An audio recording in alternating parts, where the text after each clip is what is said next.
안녕하세요, 신작가입니다. 안에서 새는 바가지 밖에서도 샌다 라는 속담이 있습니다. 이 속담에 걸맞게 해외에 나가서도 이상한 행동을 하는 여행객들을 종종 보곤 합니다. 오늘 소개하는 내용은 극히 일부 사례임을 말씀드립니다. 해외여행을 이야기할 때 여권 파워가 자주 거론되곤 합니다. 여권이라는 것이 별거 아닌 것으로 생각될 수도 있지만 여권은 그 나라의 영향력을 단적으로 보여주는 것이기도 합니다. 무비자로 입국할 수 있는 나라가 많다는 것은 그 나라의 위상이 높다는 증거이기도 합니다. 전세계 비자 파워 1위 국가는 일본입니다. 전세계 국가 중 일본은 무비자로 입국할 수 있는 나라가 가장 많습니다. 참고로 한국은 2위입니다. 일본에서는 이러한 비자 파워를 자랑스러워하는 기사를 자주 볼 수 있습니다. 일본 여권 한 페이지가 절대 안심감이라고 화제, 여러 번 실감했다, 최강의 부적.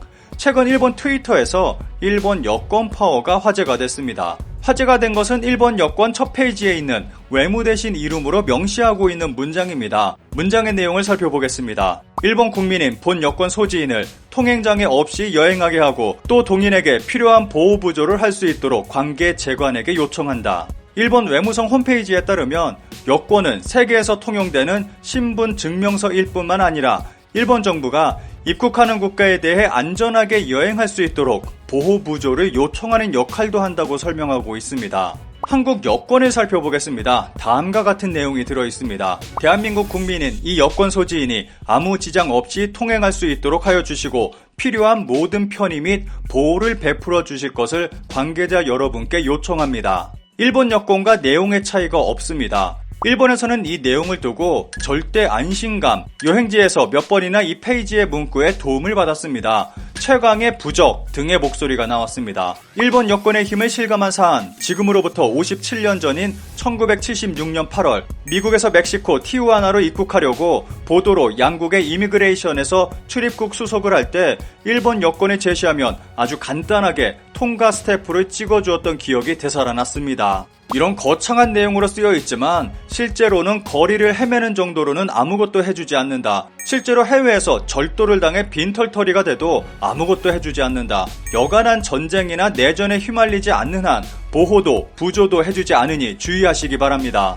태국에서 거주하고 있는데요. 최근 동남아시아에서 일본인 특수 사기 그룹의 적발이나 체포되는 일본인이 많아지면서 선배들이 쌓아놓은 일본인 브랜드가 무너지고 있다고 생각합니다. 일본인 유튜버로 인해 태국인의 커다란 비판도 일고 있기 때문에 중심을 바로잡고 싶습니다. 일본은 세계 여권 1위 국가라 자부심을 가질 만한 이유는 충분하다고 생각합니다.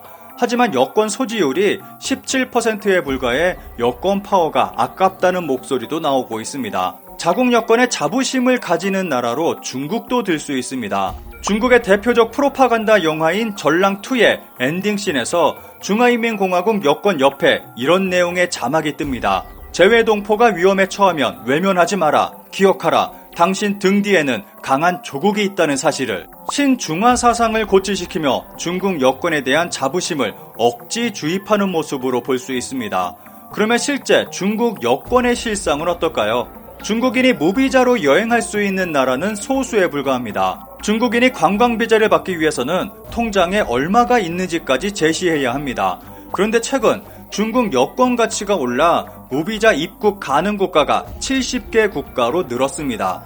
참고로 한국은 전 세계 195개국 중 191개국을 무비자로 입국할 수 있습니다. 중국인의 비자 면제 국가는 총 12개 국가로 아랍에미리트, 바베이도스, 바하마, 보스니아 헤르체고비나, 에콰도르, 피지, 그레나다 모리셔스, 산마리노, 세이셜 세르비아, 통가입니다. 이 외에 제주도와 같이 일방적으로 허용된 중국 시민 비자 면제 지역이 15개 지역, 현지에 도착해서 비자를 신청해야 하는 곳이 38곳으로 관광으로 찾는 나라나 지역이 아닌 아프리카나 중남미 지역이 대부분입니다. 무비자 국가가 있기는 하지만 별로 의미가 없다고 볼 수 있습니다. 그러면 중국인들이 자국의 여권을 들고 해외여행을 가면 어떤 일이 벌어질까요?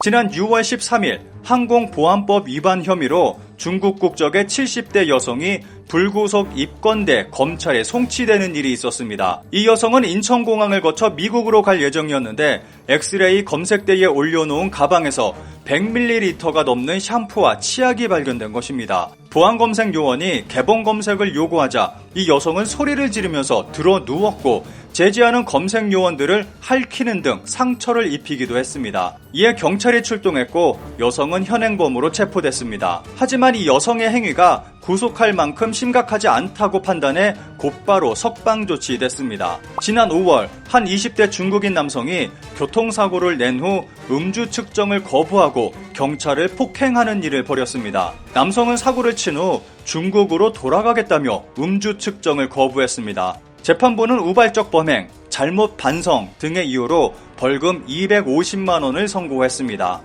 4월에는 역대급 사건이 터지기도 했습니다. 한국 숙소에서 물 틀어놓고 난방 켜고 창문 다 열어 낭비한 중국인 손님, 문제 없다 라며 돌변. 역대급 진상을 부린 관광객이 발생했고 이 소식은 전 세계로 퍼져나갔습니다. 중국 남녀 커플이 에어비앤비를 통해 숙소를 예약했고 숙소 이용 기간 중 수돗물만 120톤을 사용한 것이 드러났습니다. 그리고 외출 중에는 창문을 활짝 열어두고 바닥이 뜨거울 정도로 보일러를 가동시키기도 했습니다. 숙소 계약 기간을 나흘 남기고 가스 검침원의 누수 의심 연락에 주인은 급하게 숙소를 찾아갔고 그제서야 누수가 아니란 걸 알게 됐습니다. 이들이 사용한 수도, 전기 요금은 20만 원, 가스 요금은 64만 원이나 됐습니다. 이들은 집주인이 예약 취소를 거부했다는 이유로 이런 말도 안 되는 행동을 한 것으로 드러났습니다. 심지어는 우리의 사용에는 문제가 없었다. 계속 이럴 경우 중국 대사관을 통해 이 사안을 문제 삼겠다. 라며 적반하장의 모습까지 보여 충격을 더했습니다.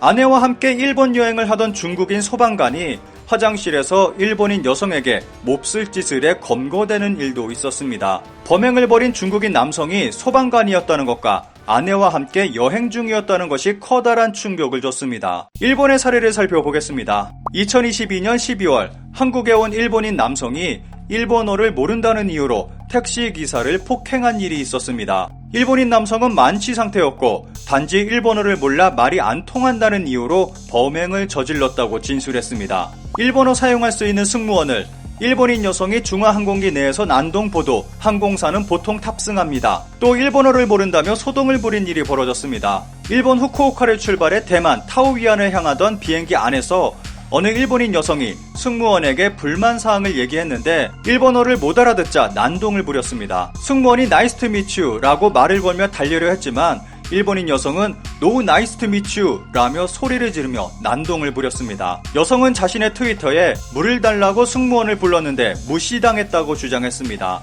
지난 4월 일본에서 유학 중이던 한국 여성에게 접근해 도쿄 주변을 안내해주겠다며 몹쓸 짓을 한 일본인 남성도 있었습니다. 일본의 경우 한국인만을 타겟으로 한 혐한 범죄가 지속적으로 일어나기도 합니다. 극히 일부의 몰지각한 사람들의 사례를 들어봤습니다. 여기에 한국도 예외는 아니라고 생각합니다. 한때 한국인은 해외에서 어글리 코리안으로 불리기도 했습니다. 지금도 해외에서 안 좋은 모습을 보이는 한국인들이 있습니다. 자국의 여권이 자랑스럽게 느껴진다면 해외에 나가서도 그에 합당한 행동을 해야 할 것입니다.